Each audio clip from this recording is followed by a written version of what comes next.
Alors comme je te dis, vidéo très lourde, je vais vraiment la segmenter. Alors dans un premier temps, je voulais, donc c'est ce qui m'avait aussi inspiré, c'est Capital où j'ai en fait quand je suis en train de faire ma miniature que j'ai toujours pas faite de la semaine, donc pour bien expliquer la physionomie. D'un côté, on a le malus qui explose, j'ai déjà fait une vidéo. De l'autre côté, on a les véhicules d'occasion, mais pas que finalement thermiques, hein. 22% d'augmentation pour la Renault Zoé, c'est complètement dingue. Mais on a le Juke qui prend 21%, donc ça fera partie de ma miniature, etc.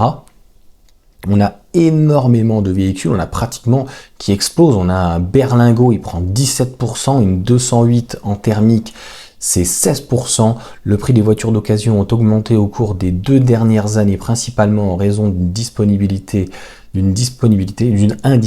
finalement disponibilité limitée.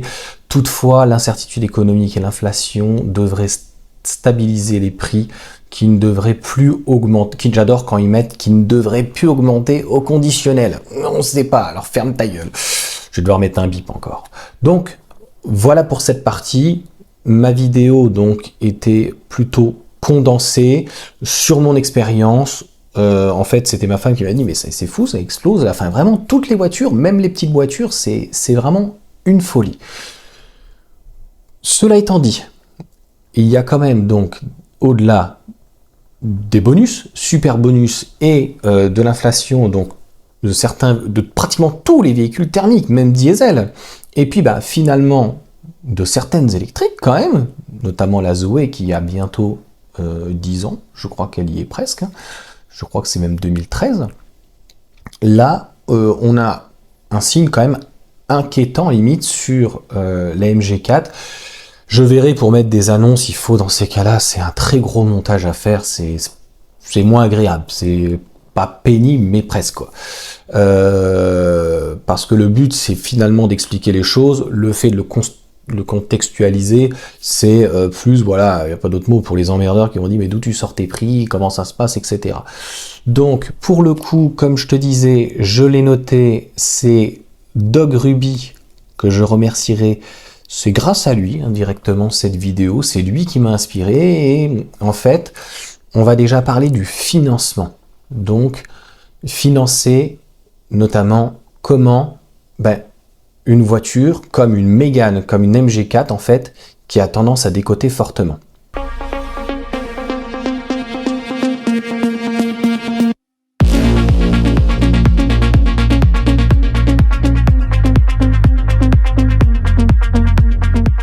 J'avais déjà fait une vidéo juste là que je te mets donc sur les Tesla et je t'avais donné mon idée. Après chacun fait comme il veut. C'est vrai que quand on a une décote qui est assez faible, il vaut mieux privilégier l'achat comptant crédit que de prendre un leasing. Encore une fois, chacun fait ce qu'il veut. Pour le coup, par exemple, Hervé préfère lisser les choses, mensualiser les choses. Chacun fait comme il veut.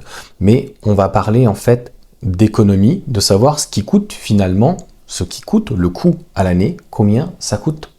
Qu'est-ce qui coûte le moins cher. Donc moi sur la Mégane, pareil, c'est pas compliqué, je suis comme tu le sais aux alentours, je suis à 307 € exactement, mais ça va faire sur 3 ans 10 000 €. La voiture a pratiquement décoté de 10 000 € en une année, donc autant te dire que c'est sur ce véhicule-là un bon plan. Basta. Sur la MG4, je suis allé voir les occasions, donc on en a depuis là octobre-novembre, parce que ça fait déjà donc 1 an que le véhicule est sorti, et la décote est vraiment très faible. Enfin, la décote est très forte, et donc la cote faible, ça diminue assez fortement. Des standards qui étaient à 29 000 qui sont passés puis à 30 000, certainement aussi décotés du fait qu'il n'y a pas le one pedal. Je suis d'accord avec Dog Ruby pour le coup qui me dit ça pénalise, certes, mais les Tesla, ça ne les pénalise pas, moi en tout cas. Ça pénalise un véhicule que tu as à 30 000, très souvent c'est des gens qui peuvent avoir des super bonus de 7 000, ça te la sort donc à 23 000, lui il peut l'avoir 20 000, souvent il y a des gens qui ont des reprises, etc. machin. Et donc là il faut se poser la question, qu'est-ce qu'on veut faire? Est-ce qu'on prend un leasing, comme je dis, donc sur 3 ans, il a la garantie, tout est prévu dedans, il y a juste donc ces 150 € à peu près l'entretien par an, sauf la 4e année, mais si tu la prends sur 3 ans, eh ben, tu as mensualisé ta chose, tu as certainement économisé entre 100 et 150 € de carburant, et donc finalement la voiture t'a quand même coûté très peu pour avoir une voiture neuve et une voiture quand même de qualité, de toute façon qui est garantie. J'aimais juste une petite remarque, une petite attention sur le fait, attention au SAV. Je donne un exemple tout con, la personne recule, le bandeau LED à l'arrière est prédominant par rapport au pare-choc, et prédominant, j'y arriverai pas. Prohibitif, je vais quand même ronner. Paf, tu recules, tac, cet ensemble cassé. Bon, bah t'as intérêt à le scotcher parce qu'a priori, il n'y a pas de pièces. Il y a des délais, mais qui sont incommensurables. C'est une catastrophe. Je sais pas pourquoi aujourd'hui j'ai envie de dire plein de mots à la con. J'arrive pas à les dire en plus. Incommensurable, c'est pas possible ça. Qu'est-ce qu'il dit encore lui? Donc, clairement, moi j'étais choqué. J'ai vu donc les occasions. J'en ai vu à 21 000. Alors, je vois même à 20 000, et puis finalement, c'est des 20 000 € sous condition de machin. Non, là, des occasions, 10 000 km, 1 an, 21, 21 500, 22, une noire, propre.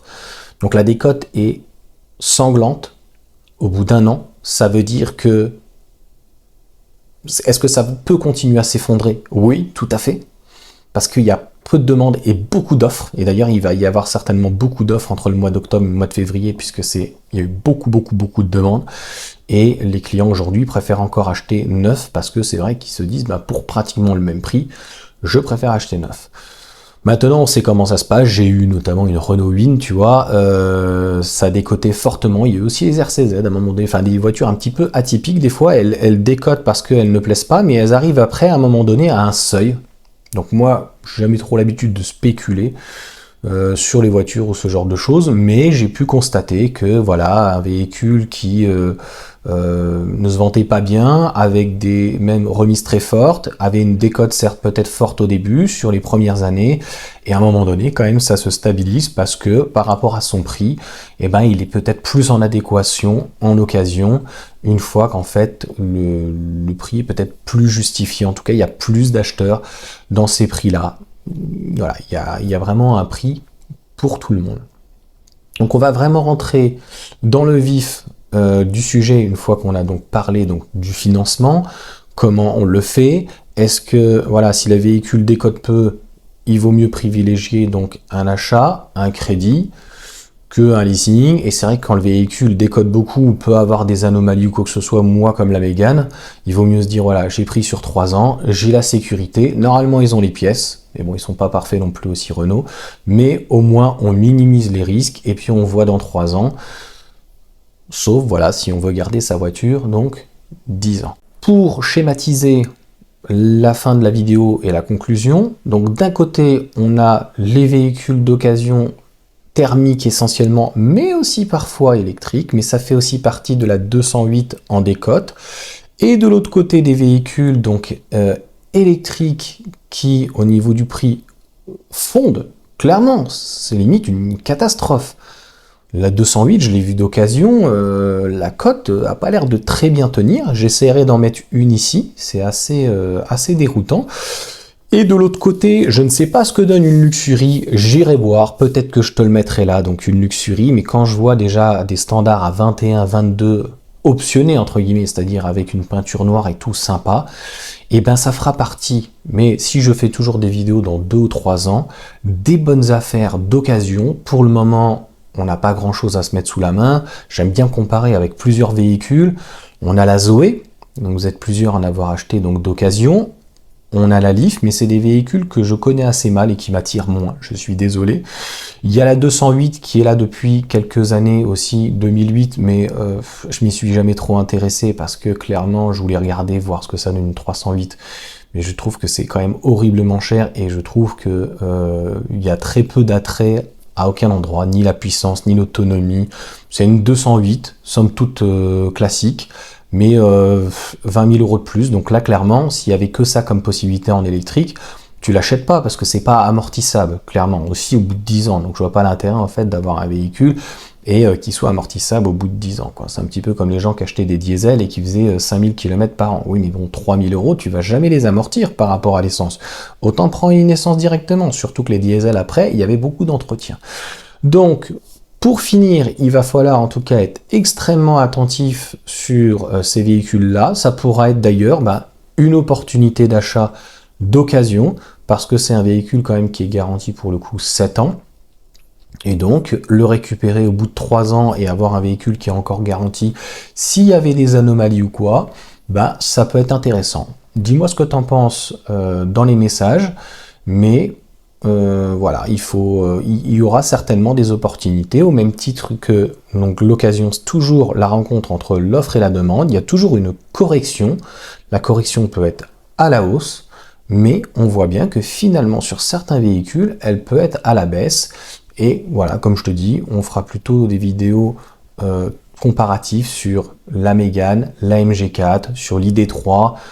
Il faut attendre 3 ans pratiquement, donc il faut attendre encore au moins 1 à 2 ans. 3 ans, on dit 3 ans, dès qu'elle est sortie d'usine un véhicule, c'est à peu près, on dit toujours 30%, et au bout de 3 ans, normalement, c'est moins 50%. Et on voit que notamment les Tesla, ce n'est pas le cas, puisqu'un véhicule qui était aux alentours des 45 000, il y a des gens, beaucoup, qui l'ont touché 40-45, même il est monté jusqu'à 53, mais beaucoup de personnes quand même l'ont touché entre 30 et 35 000 euros, on va dire 35 000. Et aujourd'hui, au bout de 3 ans, tu arrives à la revendre même minimum 25 000, donc tu as peu perdu par rapport à ce type de véhicule. Voilà pour cette vidéo, j'espère que ça vous aura plu. Si t'es pas abonné, abonne-toi, ça fait toujours plus pour le coup de porter les vidéos, un pouce et puis un commentaire si tu as des choses à dire en plus sur cette vidéo. Sinon, je vous dis à bientôt. Ciao.